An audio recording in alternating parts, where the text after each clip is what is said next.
go out and take a look at some of the research, specifically the Journal of Cognitive Neuroscience and the Harvard Business Review. Both wrote about studies.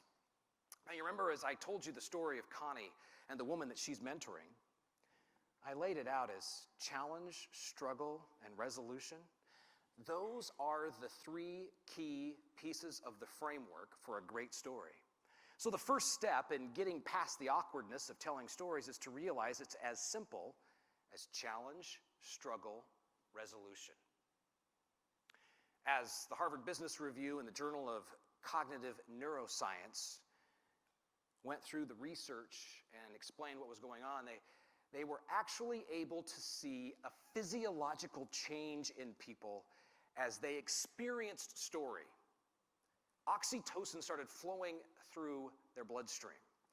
That's the feel-good drug. They saw it happen when you had the framework of challenge, struggle, resolution matched with a character that the listener of the story could relate to. That's what created that physiological change. So, data is important.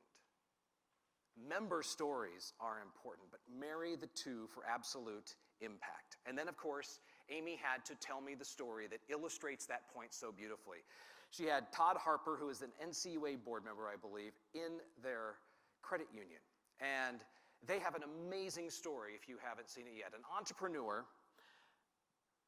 was trying to make her, an entrepreneur in the making, I should say, was trying to make her way to her job, got stuck on a bus and didn't make it into her work, and basically threw up her hands and said, something has to change.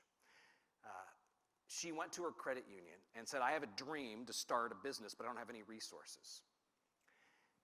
The credit union made something happen. 10 years later, we have Sarah's Tamales.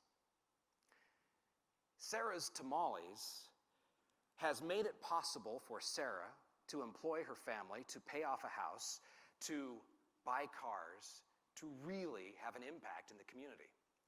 So the folks at Point West told Todd Harper this story. 1 week later, Todd was in Governor Kate Brown's office in Oregon, and he told her the story.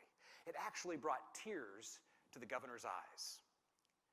That is the power of story, word of mouth, impact in action. It's what you're doing day in and day out.